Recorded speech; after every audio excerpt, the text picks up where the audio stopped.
눈보라가 휘몰아치던 어느 겨울밤, 귀가하던 그는 길가 끝에서 이상한 장면을 보았다. 눈이 내리고 있는 길에 쓰러진 한 노인. 숨은 가늘게 몸은 얼어붙어 있었고 주변 사람들은 지켜보기만 할 뿐 누구도 도움의 손길을 내밀지 않았다.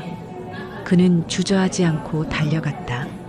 그런데 노인의 손이 갑자기 그의 손목을 꽉 붙잡았다. 흐릿한 눈동자 속에서 그를 정확히 바라보며 믿기 힘든 한 단어가 흘러나왔다. 아씨. 처음엔 단순한 헛소리라 여겼다. 하지만 구급차 안에서도 응급실 침대 위에서도 노인은 똑같은 말을 반복했다. 마치 오래도록 찾던 사람을 마침내 만난 듯한 확신으로. 생전 처음 보는 노인인데 왜 이름도 얼굴도 모르는 그가 자신의 성을 알고 있는 것일까? 그리고 노인이 기절하기 직전 그에게 상상할 수 없는 말을 남기게 되는데, 이야기를 시작하기 전에 구독을 눌러주세요. 당신의 따뜻한 참여가 이야기 한 잔을 이어가는 힘이 됩니다. 안녕하세요. 저는 하준서라고 합니다. 올해 26살이고 의과대학 본과 2학년에 재학 중이에요. 가난하지만 소신만큼은 잃지 않고 살아가려 노력하고 있습니다. 그날은 12월의 마지막 주였어요. 병리학 수업이 끝나고 집으로 돌아가는 길이었죠. 하늘에서 한방눈이 펑펑 내리고 있었고 길가에는 벌써 손목 높이만큼 눈이 쌓여 있었습니다. 찬바람이 얼굴을 때리며 지나갔고 저는 목도리를 더 꽁꽁 둘러맸어요. 그런데 인도 끝자락에서 뭔가 이상한 모습을 발견했습니다. 검은색 코트를 입은 누군가가 눈밭에 쓰러져 있는 거였어요. 처음에는 그냥 술에 취한 사람인 줄 알았죠. 그러나 가까이 다가갈수록 상황이 심각해 보였습니다. 어르신, 저는 달려갔어요.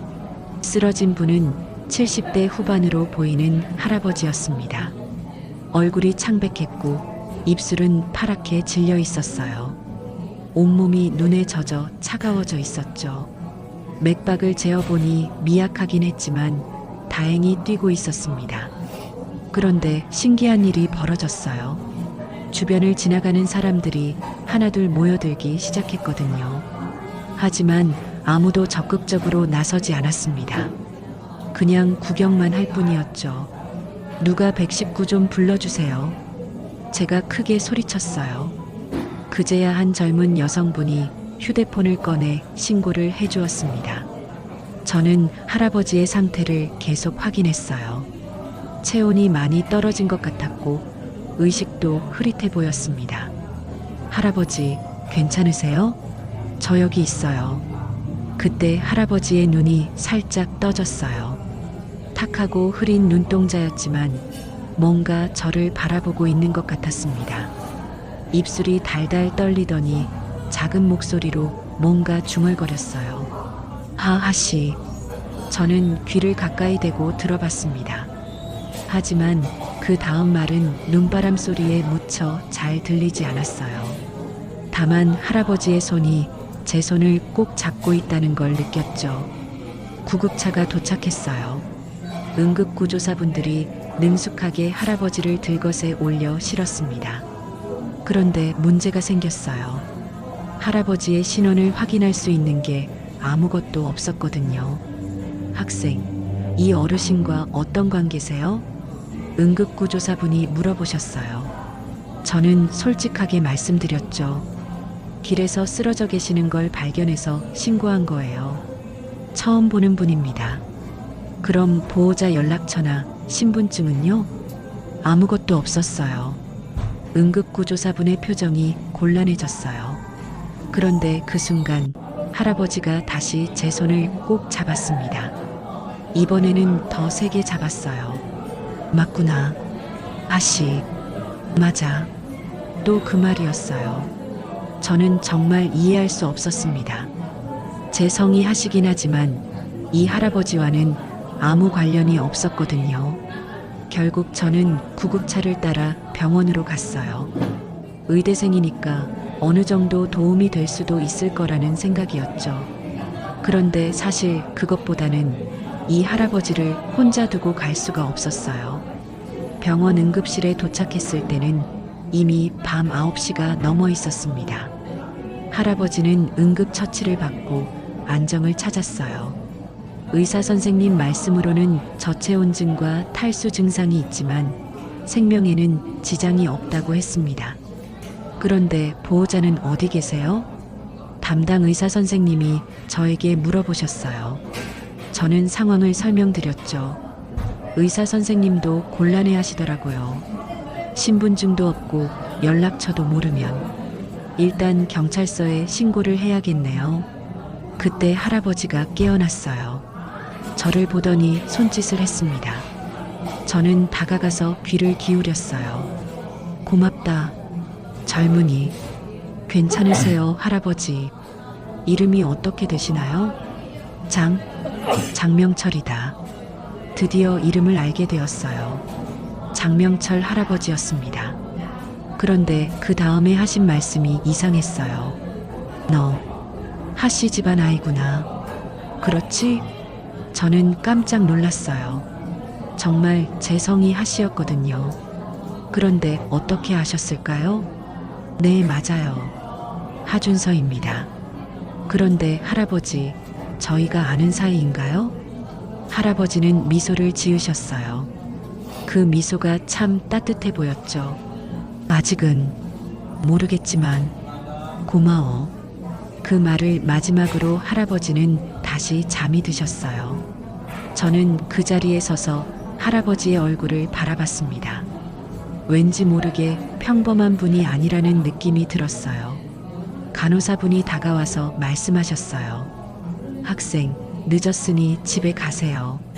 내일 다시 오시면 됩니다.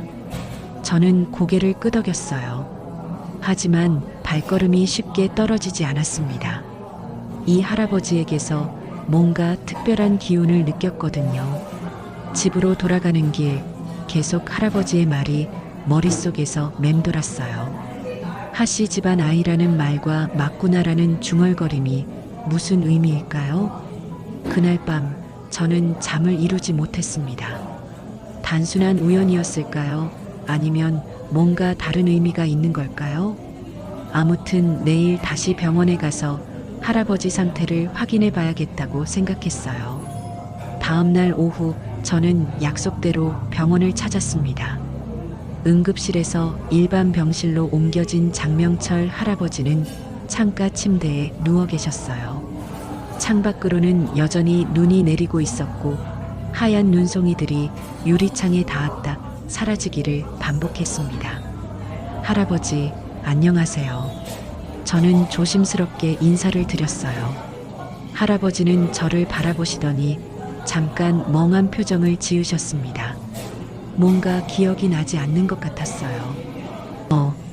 당신은 어제 길에서 도와드린 하준서입니다. 기억 안 나세요? 할아버지의 눈빛이 천천히 또렷해졌어요.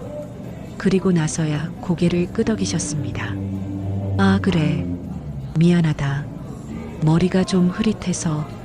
담당 의사 선생님을 따로 만나 할아버지 상태를 물어봤어요. 젊은 레지던트 선생님이었는데 걱정스러운 표정을 지으셨습니다. 일시적인 기억 손상이 있는 것 같습니다. 저체온증으로 인한 뇌 기능 저하일 수도 있고 아니면 다른 원인이 있을 수도 있어요. 며칠 더 지켜봐야 할 것 같습니다. 심각한 건 아니죠? 지금으로서는 생명에 지장은 없어요. 다만 보호자가 없어서 문제예요. 경찰서에 신고는 했지만 아직 가족을 찾지 못했거든요. 저는 병실로 돌아가 할아버지 곁에 앉았습니다. 할아버지는 천장을 바라보고 계셨어요. 말수가 많지 않으셨고 가끔씩 눈빛이 흐려지곤 했습니다. 할아버지, 불편한 곳은 없으세요? 괜찮다. 그런데 학생은 왜 자꾸 오는 거요? 할아버지의 질문에 저는 잠깐 말문이 막혔어요. 사실 저도 정확한 이유를 모르겠었거든요. 그냥 마음이 끌려서 온 거였죠. 그냥요. 예전에 저도 외롭던 시절이 있었거든요. 할아버지가 저를 바라보셨어요. 그 눈빛에는 뭔가 따뜻한 것이 담겨 있었습니다. 외로웠다고? 네. 부모님이 일찍 돌아가셔서 혼자 살았어요. 의대 들어가기까지 정말 힘든 시절이었죠. 그때 누군가 곁에 있어줬다면 얼마나 좋았을까 생각했거든요. 할아버지는 고개를 끄덕이셨어요. 그리고 작은 목소리로 말씀하셨습니다. 그래, 외로움이라는 게 참 무서운 거야. 그 말에는 깊은 슬픔이 담겨 있었어요. 저는 더 이상 묻지 않았습니다. 며칠 동안 저는 매일 병원에 갔어요. 수업이 끝나면 곧장 달려가서 할아버지와 시간을 보냈습니다. 처음에는 어색했지만 점점 편해졌어요. 할아버지도 저를 기다리시는 것 같았습니다. 어느 날 할아버지가 손목에 낀 낡은 시계를 만지고 계셨어요. 금색이었지만 오래되어 빛이 바랜 시계였습니다. 유심히 바라보시더니 저에게 보여주셨어요. 이거 내 딸이 준 건데. 저는 관심을 보였어요. 할아버지가 가족 이야기를 하시는 건 처음이었거든요. 딸이 계세요? 연락해 드릴까요? 할아버지는 고개를 저으셨어요. 그리고 시계를 다시 내려다보시며 중얼거리셨습니다. 이연이가 대학 졸업할 때 선물해 준 거야. 장이연. 그 순간 저는 깜짝 놀랐어요. 장이연이라는 이름이 왠지 익숙했거든요. 어디서 들어본 것 같았는데 정확히 기억나지 않았습니다. 할아버지, 따님 성함이 장이연이세요? 응, 이연이. 우리 딸. 할아버지의 목소리가 애절했어요. 뭔가 사연이 있어 보였습니다. 그럼 연락을 해봐야죠. 걱정하고 계실 텐데요. 안 돼. 안 된다고. 할아버지가 갑자기 격하게 반응하셨어요. 손을 내저으시며 고개를 흔드셨습니다. 왜요? 가족인데. 복잡해. 너무 복잡한 일이야. 더 이상 묻기가 어려웠어요. 할아버지의 표정이 너무 괴로워 보였거든요. 그날 집에 돌아와서 저는 컴퓨터를 켰습니다. 장희연이라는 이름이 계속 머릿속에서 맴돌았거든요. 인터넷 검색창에 그 이름을 입력했어요. 그리고 결과를 보는 순간 저는 의자에서 벌떡 일어났습니다. 장희연, 국내 대기업 제2그룹의 상속녀. 올해 31살, 제2그룹 창업자 장명철 회장의 외동딸. 제가 돌보고 있던 할아버지의 이름도 장명철이었어요. 설마, 정말 설마. 더 자세히 검색해 봤습니다. 제2그룹은 국내 10대 기업 중 하나였고 장명철 회장은 한때 전국에서 손꼽히는 재벌이었습니다. 하지만 최근 몇 년간 건강상의 이유로 경영 일선에서 물러나 있다고 나와 있었어요. 사진도 있었습니다. 10년 전쯤 찍힌 것 같은 사진이었는데 정장을 입고 당당한 표정을 지은 중년 남성이 나와 있었어요. 지금의 할아버지와는 많이 달랐지만 눈매가 비슷했습니다. 정말일까요? 제가 길에서 구한 할아버지가 제2그룹의 회장님이라는 건가요? 그런데 뭔가 이상했어요. 그렇게 큰 기업의 회장이라면 왜 혼자서 길을 걷고 있었을까요? 보디가드나 운전기사는 어디 있었던 걸까요? 그리고 왜 가족들이 찾지 않는 걸까요? 더 검색해봤지만 최근 소식은 거의 없었어요. 다만 몇 년 전부터 공식 석상에 거의 나타나지 않고 있다는 기사가 있었습니다. 저는 혼란스러웠어요. 정말 같은 사람일까요? 아니면 단순한 동명이인일까요? 다음 날 저는 평소보다 일찍 병원에 갔습니다. 할아버지는 창밖을 바라보고 계셨어요. 어제보다 표정이 더 어두 보였습니다. 할아버지, 안 주무셨어요? 잠이 안 와서. 저는 조심스럽게 물어봤어요. 혹시 제2그룹이라고 아세요? 할아버지의 몸이 순간 굳어졌어요. 그리고 저를 바라보시는 눈빛이 날카로워졌습니다. 왜 그걸 묻지? 아, 그냥 뉴스에서 본 것 같아서요. 할아버지는 한동안 저를 바라보시더니 고개를 돌리셨어요. 모르겠다. 기억이 잘 안 나. 그 말이 거짓말인지 진짜인지 알 수 없었어요. 하지만 분명한 건 할아버지가 뭔가 숨기고 계신다는 거였습니다. 그때 병실 문이 열리며 간호사분이 들어오셨어요. 장명철 할아버지, 면회객이 오셨어요. 저와 할아버지는 동시에 문을 바라봤습니다. 그런데 들어온 사람을 보는 순간 할아버지의 얼굴이 하얗게 질렸어요. 검은 정장을 입은 50대 중반의 남성이었습니다. 키가 크고 인상이 날카로웠어요. 그는 저를 한번 훑어보더니 할아버지에게 다가갔습니다. 회장님, 여기 계셨군요. 며칠째 찾고 있었습니다. 할아버지의 손이 떨렸어요. 그리고 작은 목소리로 중얼거리셨습니다. 백도현. 그 순간 저는 직감했어요.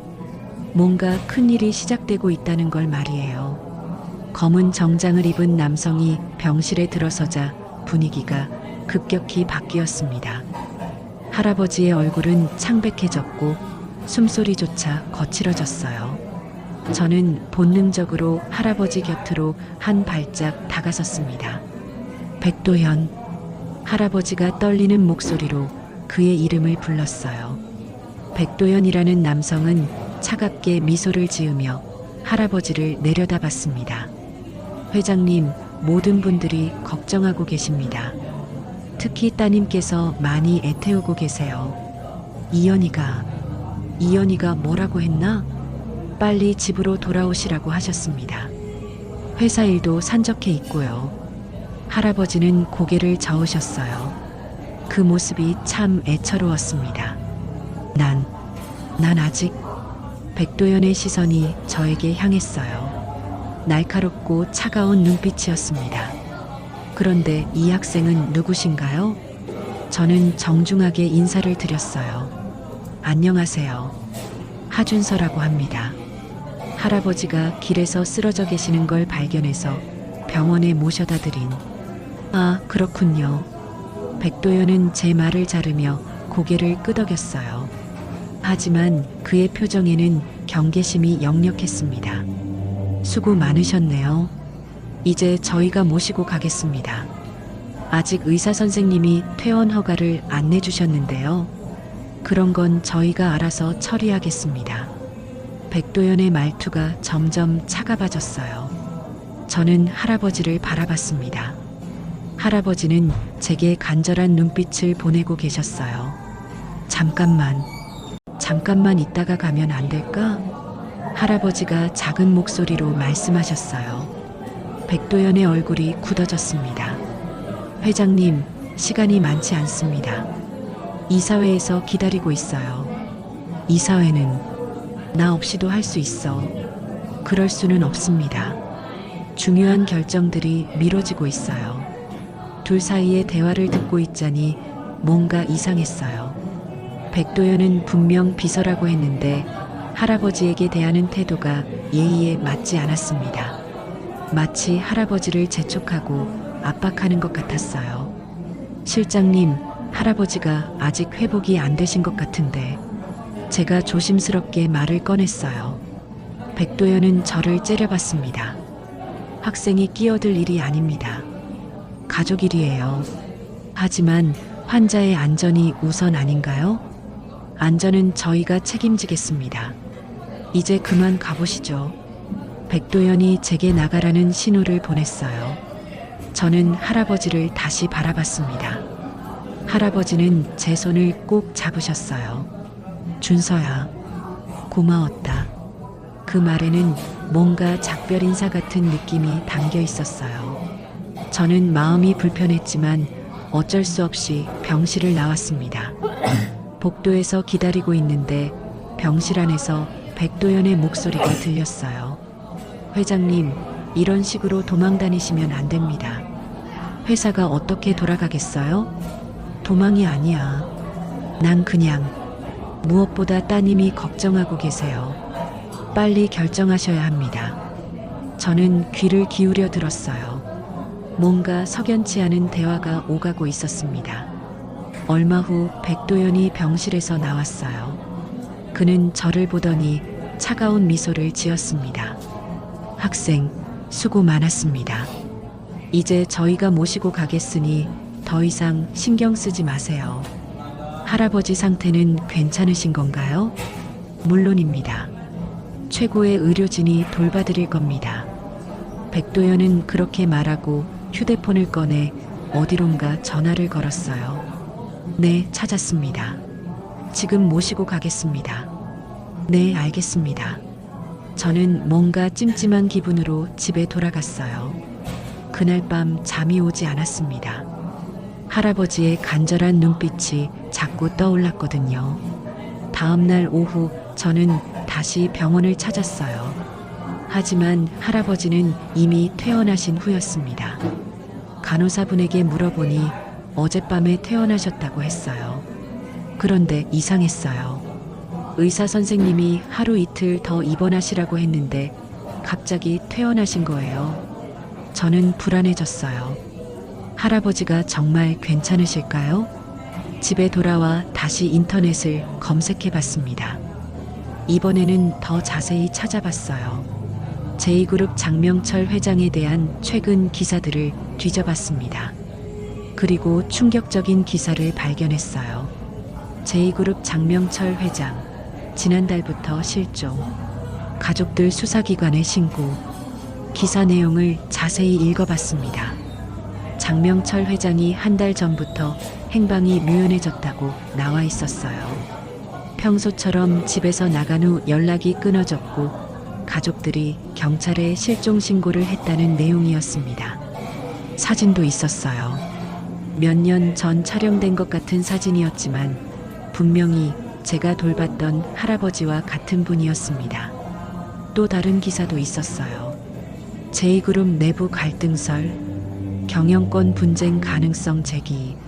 기사에 따르면 장명철 회장의 실종 이후 제2그룹 내부에서 경영권을 둘러싼 갈등이 벌어지고 있다고 했어요. 특히 비서실장 백도연이 실질적인 경영을 담당하고 있다는 내용이 눈에 띄었습니다. 저는 등골이 오싹해졌어요. 설마 백도연이 할아버지의 실종과 관련이 있는 건 아닐까요? 더 검색해보니 백도연에 대한 정보도 나왔어요. 제2그룹에서 15년간 근무해온 베테랑 임원이었고 장명철 회장의 신임을 받아 비서실장까지 올랐다고 나와 있었습니다. 하지만 최근 몇 년간 회장과의 관계가 소원해졌다는 소문도 있었어요. 경영 방침을 두고 의견 차이가 있었다는 이야기도 나와 있었습니다. 저는 혼란스러웠어요. 정말 할아버지가 장명철 회장이 맞다면 왜 길에서 혼자 쓰러져 있었을까요? 그리고 백도연은 정말 할아버지를 도우려는 것일까요? 아니면 다른 목적이 있는 걸까요?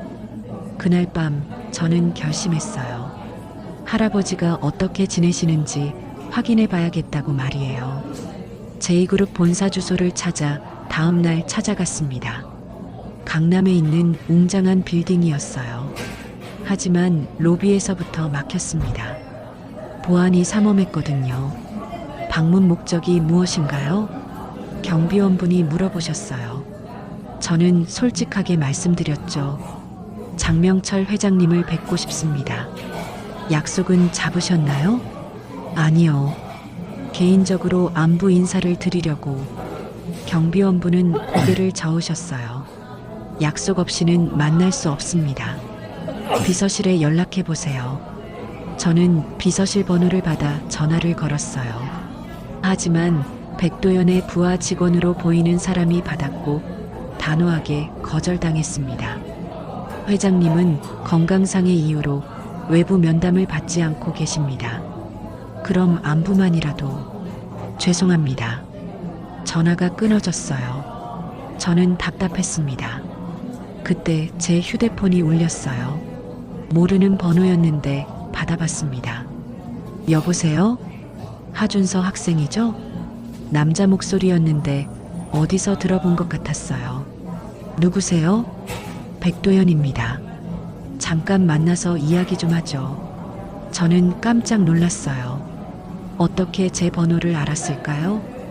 어디서 만날까요? 회사 근처 카페에서 만나시죠. 주소 문자로 보내드릴게요.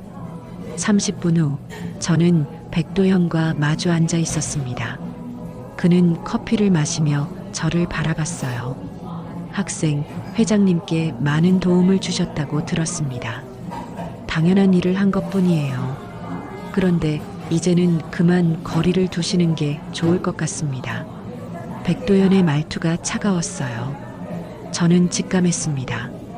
이 사람이 뭔가 숨기고 있다는 걸 말이에요. 왜요? 할아버지. 아니, 회장님은 잘 계세요? 물론입니다. 최고의 치료를 받고 계셔요. 다만 외부인과의 접촉은 제한하고 있습니다. 외부인이라니요? 저는 그냥 학생도 이제는 자신의 일에 집중하세요. 의대생이라고 하던데 공부가 더 중요하지 않겠어요? 백도연은 미소를 지었지만 그 미소가 전혀 따뜻하지 않았어요. 오히려 위협적으로 느껴졌습니다. 저는 그 자리를 떠났지만 마음이 불편했어요.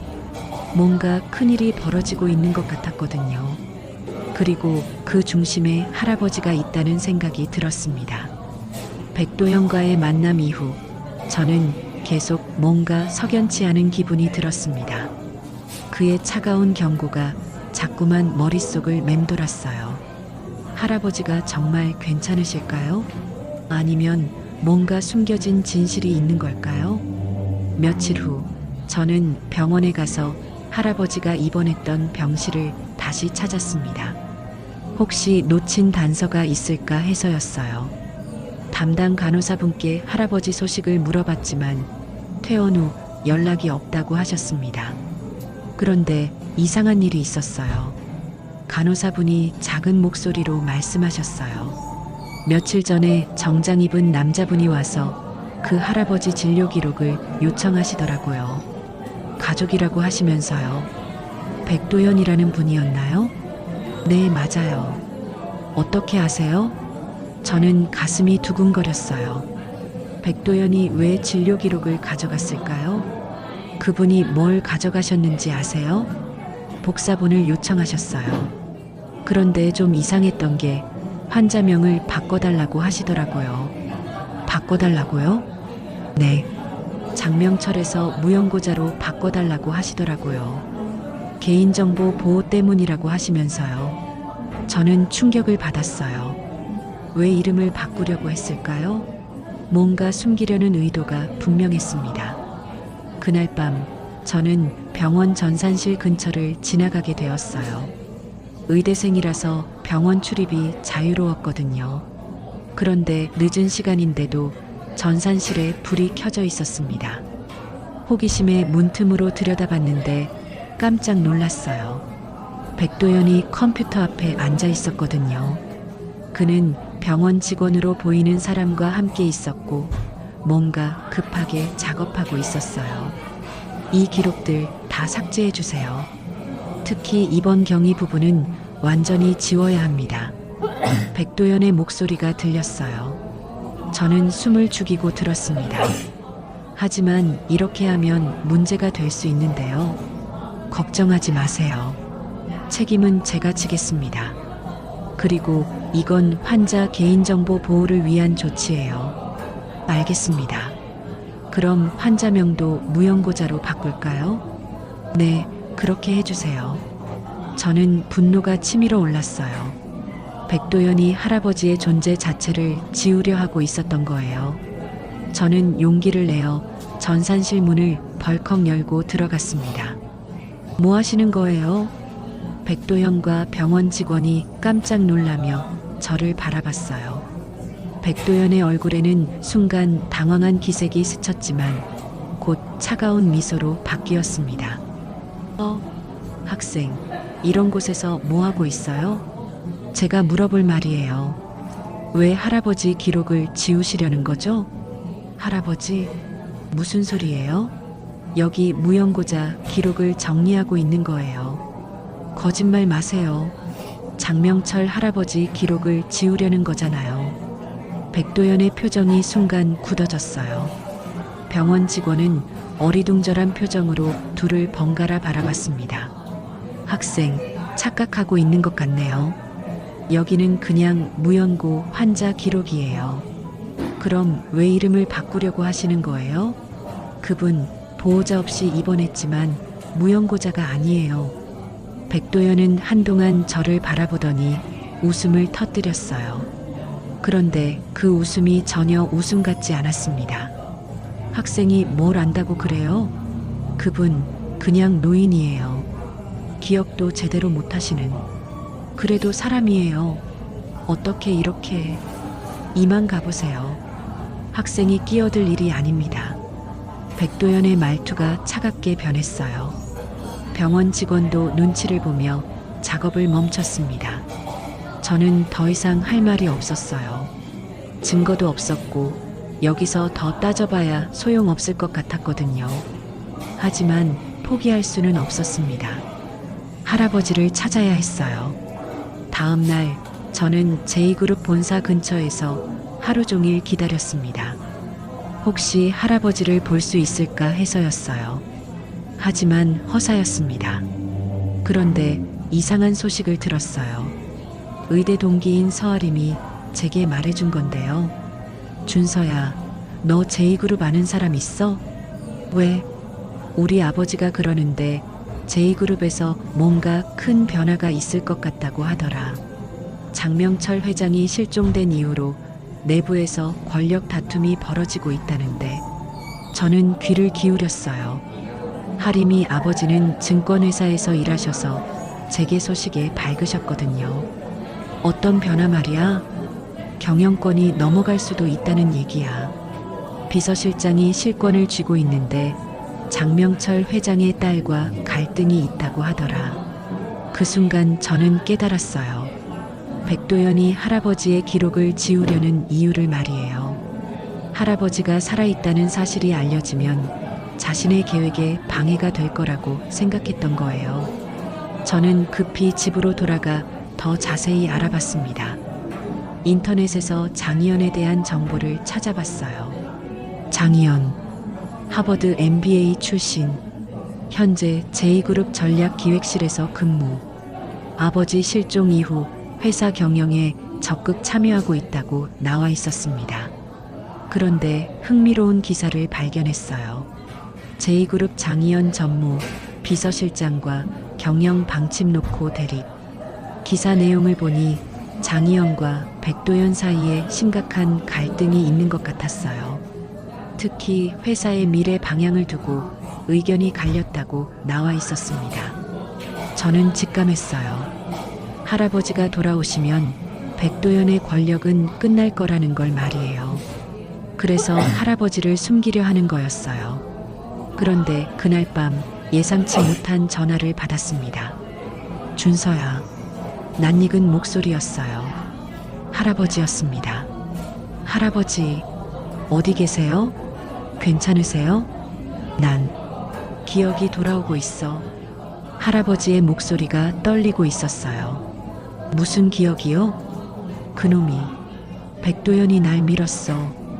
계단에서. 저는 전율이 잃었어요. 뭐라고요? 기억나. 그날 밤 회사 계단에서 그놈이 날 밀었다고.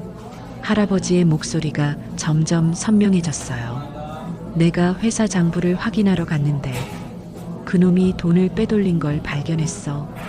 그래서 따졌더니 계단에서. 저는 온몸에 소름이 돋았어요. 백도연이 할아버지를 밀어뜨린 거였어요. 할아버지, 지금 어디 계세요? 안전한 곳이에요? 잘 모르겠어. 어떤 요양원 같은데 문이 잠겨 있고 나갈 수가 없어. 요양원 이름이 뭐예요? 모르겠어. 하지만 창밖에 큰 나무가 보여. 은행나무. 전화가 끊어졌어요. 저는 급히 전화를 다시 걸어봤지만 연결되지 않았습니다. 할아버지가 감금되어 있는 거였어요. 그리고 백도연이 그 모든 일의 배우였습니다. 저는 결심했어요. 더 이상 가만히 있을 수 없었습니다. 할아버지를 구해야 했어요. 다음 날부터 저는 서울 시내 요양원을 하나씩 찾아다니기 시작했습니다. 은행나무가 있는 요양원을 찾아서 말이에요. 쉽지 않은 일이었지만 할아버지를 위해서라면 무엇이든 할 수 있었습니다. 그런데 이상한 느낌이 들었어요. 누군가 저를 따라다니는 것 같았거든요. 뒤를 돌아보면 아무도 없었지만 계속 시선을 느꼈습니다. 백도연이 저를 감시하고 있는 것 같았어요. 하지만 그렇다고 포기할 수는 없었습니다. 할아버지의 기억이 돌아오고 있었고 진실이 서서히 드러나고 있었습니다. 이제 시간과의 싸움이었어요. 할아버지의 전화를 받은 후 저는 며칠 동안 잠을 이루지 못했습니다. 계속 머릿속에서 그 떨리는 목소리가 맴돌았어요. 백도연이 할아버지를 계단에서 밀었다는 충격적인 진실 때문이었죠. 혼자서는 한계가 있었습니다. 더 큰 힘이 필요했어요. 그래서 저는 장희연을 찾기로 결심했습니다. 하지만 쉽지 않았어요. 제2그룹 전략기획실에 전화를 걸어봤지만 통하지 않았습니다. 개인 연락처를 알 방법도 없었고요. 그러던 중 하림이가 도움을 줬어요. 아버지 인맥을 통해 장희연의 대학교 후배와 연결해 준 거였죠. 그 후배를 통해 간접적으로 연락을 시도했습니다. 장희연 선배님께 중요한 이야기가 있다고 전해주세요. 할아버지, 장명철 회장님과 관련된 일입니다. 며칠 후 답장이 왔어요. 장희연이 직접 만나자고 했습니다. 약속 장소는 강남의 조용한 카페였어요. 저는 일찍 도착해서 기다렸습니다. 가슴이 두근거렸어요. 과연 제 말을 믿어줄까요? 정시의 한 여성이 들어왔습니다. 30 초반으로 보이는 깔끔한 정장 차림의 여성이었어요. 할아버지를 닮은 듯한 온화한 눈매가 인상적이었습니다. 하준서 학생이시죠? 네, 맞습니다. 장희연은 제 앞에 앉으며 조심스럽게 물었어요. 할아버지에 대해 뭔가 아신다고 들었는데요. 저는 지난 며칠간의 일들을 차근차근 설명했습니다. 눈 내리던 날 길에서 쓰러진 할아버지를 발견한 것부터 병원에서의 만남, 백도연의 수상한 행동들, 그리고 마지막에 받은 전화까지 모든 걸 털어놓았어요. 장희연은 말없이 제 이야기를 들었습니다. 중간중간 놀란 표정을 짓기도 했고 때로는 주먹을 꽉 쥐기도 했어요. 정말 할아버지를 직접 보셨다고요? 네, 분명히 장명철 할아버지가 맞으셨어요. 장희연의 눈에 눈물이 고였습니다. 한 달 넘게 찾고 있었는데 할아버지가 그런 상황에 계셨다니. 저는 휴대폰을 꺼내 할아버지가 마지막에 걸어준 전화를 녹음한 파일을 보여줬어요. 다행히 자동 녹음 기능이 켜져 있었거든요. 이걸 들어보세요. 장희연은 이어폰을 끼고 녹음을 들었습니다. 할아버지의 떨리는 목소리가 흘러나오자 그녀의 얼굴이 창백해졌어요. 그놈이, 백도연이 날 밀었어. 계단에서. 녹음이 끝나자 장희연은 두 손으로 얼굴을 가렸습니다. 어깨가 작게 떨리고 있었어요. 백도연 그자가 정말 그런 짓을? 저는 조심스럽게 물었어요. 백도연과 할아버지 사이에 무슨 일이 있었나요? 장희연은 한동안 말을 하지 못했습니다. 그러더니 천천히 입을 열었어요. 최근 몇 달간 할아버지가 회사 재무에 의문을 제기하셨어요. 누군가 돈을 빼돌리고 있다고 하시면서. 그런데 백도연이 계속 무마시키려 했거든요. 그래서 할아버지가 직접 확인하러 가셨구나. 맞아요. 그날 밤 할아버지가 회사에 가신다고 하셨어요. 혼자 확인해 보겠다고. 그게 마지막이었어요. 장희연은 즉시 행동에 옮겼습니다. 휴대폰을 꺼내 누군가에게 전화를 걸었어요. 김 변호사님, 지금 당장 사무실로 나와주세요. 긴급 상황입니다. 네, 할아버지를 찾았어요. 그리고 저를 바라보며 말했어요. 도와주셔서 정말 감사해요. 이제 저희가 처리할게요. 할아버지부터 찾으셔야 해요. 어딘가에 감금되어 있으실 거예요. 그룹 내 모든 관련 시설을 수색해 볼게요. 그리고 비서실 내부 감사도 즉시 시작할 거예요. 장의원의 목소리에는 단호함이 담겨 있었습니다. 저는 안도감을 느꼈어요. 이제 할아버지를 구할 수 있을 것 같았거든요. 하지만 그날 밤부터 이상한 일들이 벌어지기 시작했습니다. 집 근처에서 검은 승용차가 저를 따라다니는 걸 발견했어요. 처음에는 우연이라고 생각했지만 며칠 연속으로 계속되자 확신했습니다. 누군가 저를 감시하고 있었어요. 그리고 며칠 후 협박 전화가 걸려왔습니다. 하준서 학생이지? 낯선 남자 목소리였어요. 누구세요? 학생, 목숨 아깝지 않으면 지금 그만두는 게 좋을 거야. 무슨 소리예요? 너무 깊이 파지 말라는 얘기야. 의대생이면 공부나 해. 전화가 끊어졌어요. 저는 온몸에 소름이 돋았습니다. 하지만 포기할 수는 없었어요. 할아버지가 여전히 어딘가에서 도움을 기다리고 계실 거라는 생각이 들었거든요. 다음 날 학교에서도 수상한 일이 있었어요. 제 사물함이 뒤져져 있었고 강의실에서도 낯선 사람들이 저를 유심히 바라보고 있었습니다. 하림이가 걱정스러운 표정으로 다가왔어요. 준서야, 요즘 뭔 일 있어? 표정이 안 좋아. 아니야, 괜찮아. 진짜? 혹시 위험한 일에 휘말린 거 아니야? 저는 하림이에게 자세한 이야기는 하지 않았어요. 친구까지 위험에 빠뜨릴 수는 없었거든요. 그날 밤 집에 돌아가는 길에 또 협박 전화가 왔어요. 마지막 경고야. 더 이상 참견하지 마. 할아버지를 석방하세요. 그러면 그만둘게요. 할아버지? 무슨 할아버지?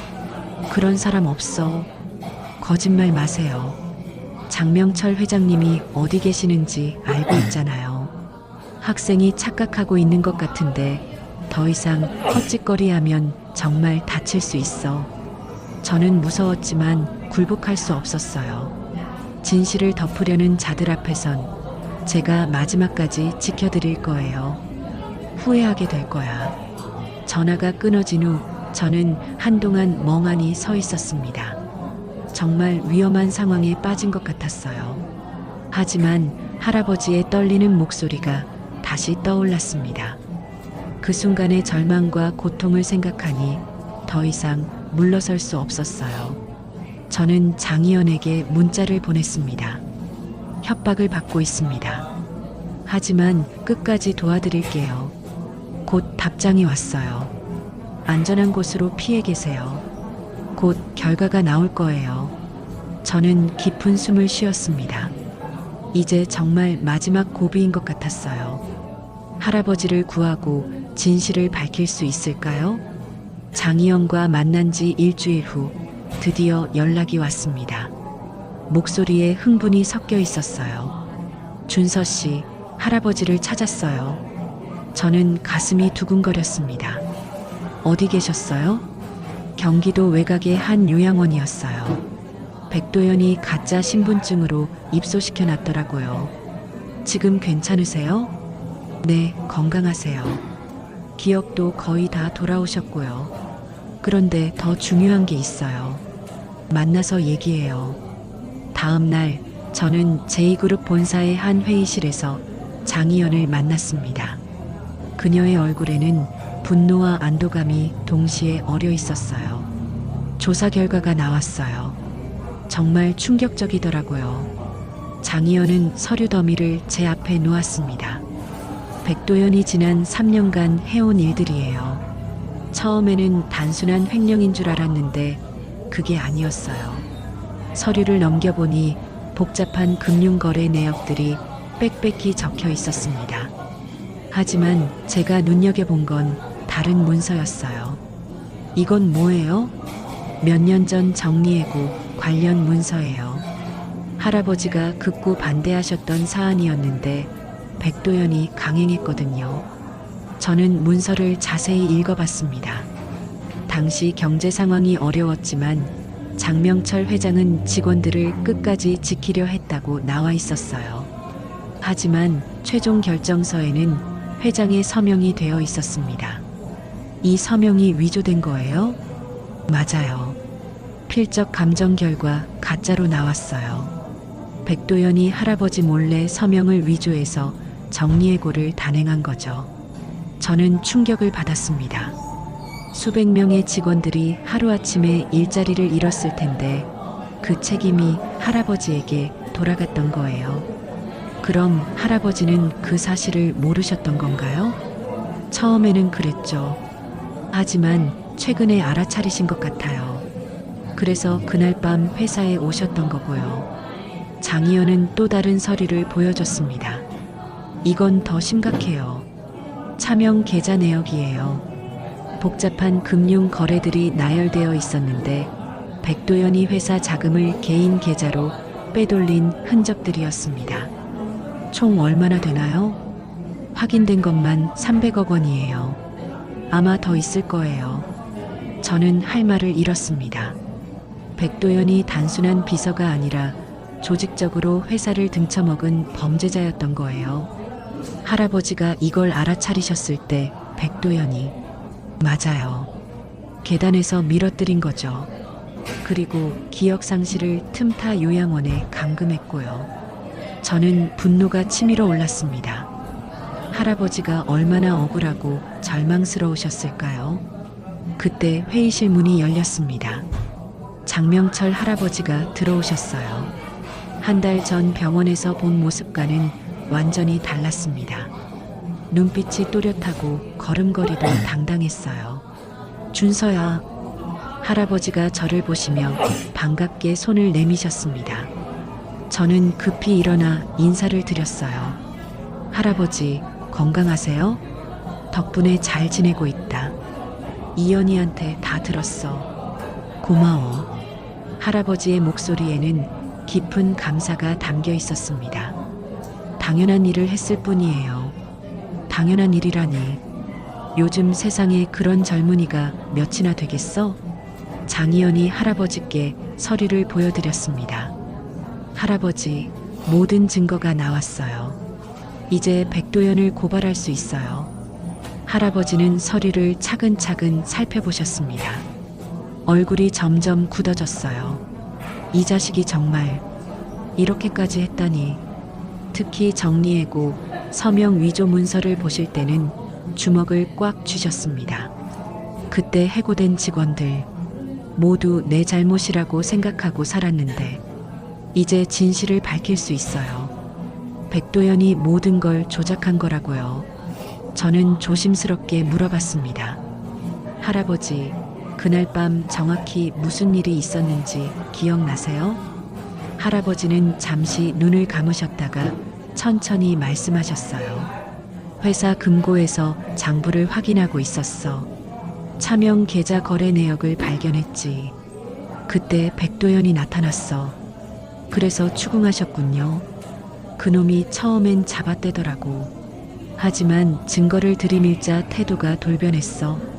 이제 와서 뭘 어쩌겠느냐. 모든 게 늦었다고 하면서. 할아버지의 목소리가 떨렸습니다. 계단을 내려가는데 뒤에서 확 밀더라고.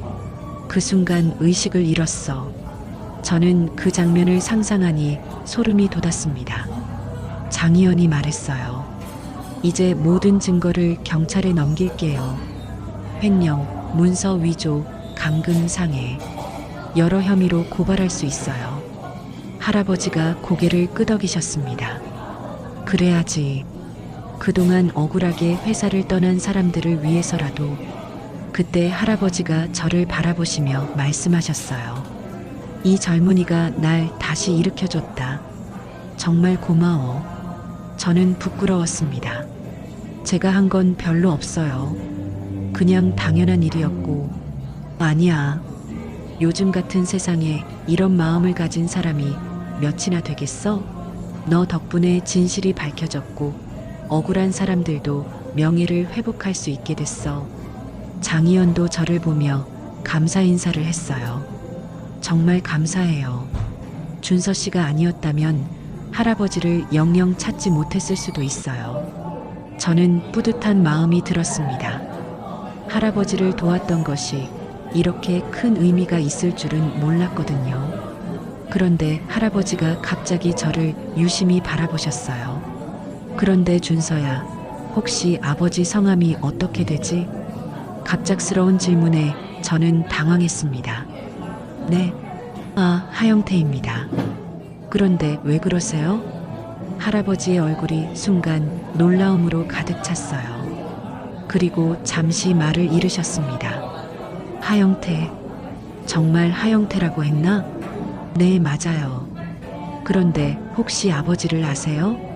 할아버지와 장희연이 서로를 바라봤습니다. 둘 다 뭔가 충격을 받은 표정이었어요. 할아버지, 왜 그러세요? 할아버지는 한동안 말씀하지 못하시더니 떨리는 목소리로 말씀하셨어요. 하영태, 그 사람이 너희 아버지였다니. 저는 더욱 혼란스러워졌습니다. 대체 무슨 일일까요? 그때 장희연이 작은 목소리로 말했어요. 준서 씨, 아버지가 우리 회사에서 일하셨어요. 그것도. 제 가슴이 두근거리기 시작했습니다. 뭔가 엄청난 진실이 밝혀질 것 같은 예감이 들었거든요. 할아버지의 말을 듣고 저는 온몸이 굳어버렸습니다.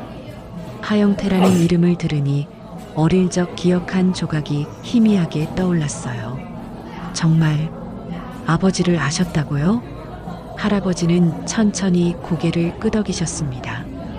그 눈빛에는 깊은 그리움이 담겨 있었어요. 30년 전이었어. 내가 처음 심장 발작을 일으켰을 때였지. 저는 숨을 멈추고 할아버지의 이야기를 들었습니다. 그때 난 지금처럼 큰 회사 회장이 아니었어. 작은 무역회사를 막 시작했을 때였지. 야근을 하다가 갑자기 가슴이 아파서 쓰러졌어. 할아버지의 목소리가 점점 작아졌어요. 길에서 쓰러진 날 발견한 사람이 바로 내 아버지였어. 하영태 씨, 그때 그분이 28이었나? 저는 가슴이 뛰기 시작했습니다. 정말 우연의 일치일까요? 아버지가 뭘 하셨는데요? 날 업고 병원까지 뛰었어. 한겨울 눈 내리는 밤이었는데 구급차를 부를 시간도 없었거든. 덕분에 목숨을 건졌지. 할아버지는 잠시 말을 멈추시고 창밖을 바라보셨어요. 그 후로 몇 번 만났어. 고마움을 표현하고 싶어서 찾아뵀는데 그분은 정말 특별한 사람이었어. 돈을 받으려 하지 않으시더라고. 저는 갑자기 어릴 적 기억이 떠올랐습니다. 아버지가 책상 서랍에 간직하고 계시던 오래된 사진 한 장이 있었어요. 병원 앞에서 어떤 중년 남성과 함께 찍은 사진이었는데 그 남성이 혹시 할아버지, 그때 사진도 찍으셨나요? 병원 앞에서? 할아버지가 깜짝 놀라셨어요. 어떻게 그걸 알지? 아버지 유품 중에 그런 사진이 있었어요. 병원 앞에서 어떤 분과 함께 찍은. 할아버지와 장희연이 서로를 바라봤습니다. 둘 다 놀란 표정이었어요. 그럼 정말 운명이었던 건가요? 할아버지는 제 손을 꼭 잡으셨습니다. 30년 전 내 아버지가 날 살려주셨고 이번에는 내가 날 구해줬어. 이게 우연일 리 없어. 저는 눈물이 핑 돌았습니다.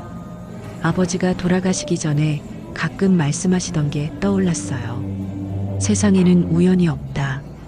모든 만남에는 이유가 있다고. 할아버지도 눈시울이 붉어지셨어요. 그런 아버지를 둔 아들이니까 너도 그런 마음을 가지고 있었던 거야. 장희연이 조용히 말했어요. 할아버지, 아버지가 돌아가셨을 때 장례식에도 가셨었죠? 할아버지가 고개를 끄덕이셨습니다. 물론이지. 은인이셨는데. 그때 준서도 봤어. 아직 고등학생이었는데 의젓하게 장례를 치르고 있더라고. 저는 깜짝 놀랐어요. 그때 장례식에 오신 많은 분들 중에 할아버지도 계셨다니. 그럼 저를 알아보셨나요? 처음 병원에서 만났을 때 처음엔 몰랐어. 하지만 이름을 들으니까 뭔가 익숙하더라고. 하씨 집안 아이라고 한 것도 그 때문이었어. 모든 퍼즐 조각이 맞춰지는 기분이었습니다. 정말 우연이 아니었던 거예요. 그럼 제가 한 건 아버지의 은혜를 갚은 건가요? 할아버지는 고개를 저으셨어요. 아니야. 넌 새로운 시작을 만든 거야. 내 아버지의 선행이 너를 통해 다시 이어진 거고. 그때 회의실 문이 열리며 한 남성이 들어왔습니다. 제2그룹 법무팀장으로 보이는 중년 남성이었어요. 회장님, 경찰서에서 연락 왔습니다. 백도연이 체포됐다고 합니다. 할아버지와 장의원의 얼굴이 밝아졌어요. 드디어 잡혔구나. 법무팀장이 계속 보고했습니다. 차명 계좌에서 발견된 자금만 280억 원이고 추가 조사를 통해 더 나올 것 같습니다. 그리고 정리해고 관련 서명 위조도 확실히 입증됐습니다.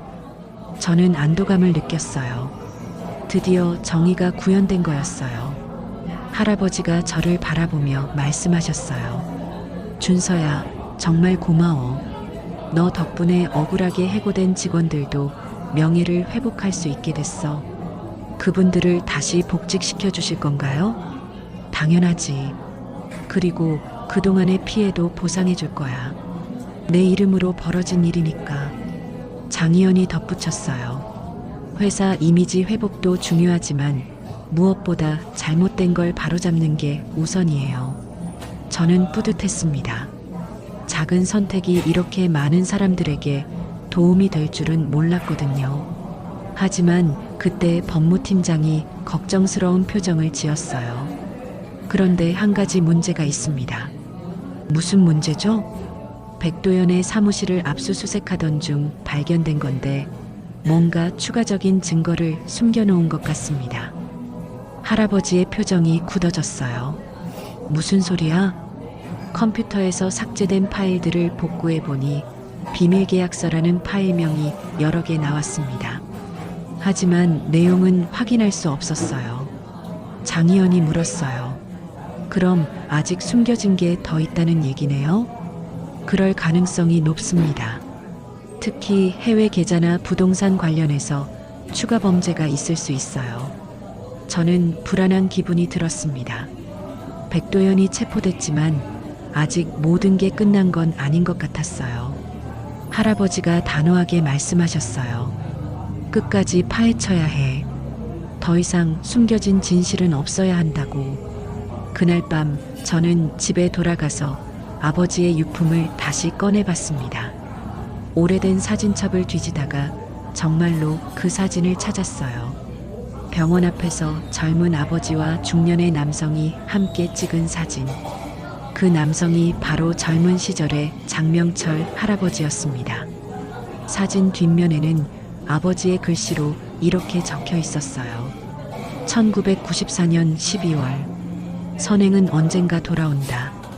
저는 그 글을 보며 울컥했습니다. 아버지도 이런 날이 올 거라고 예상하고 계셨던 걸까요?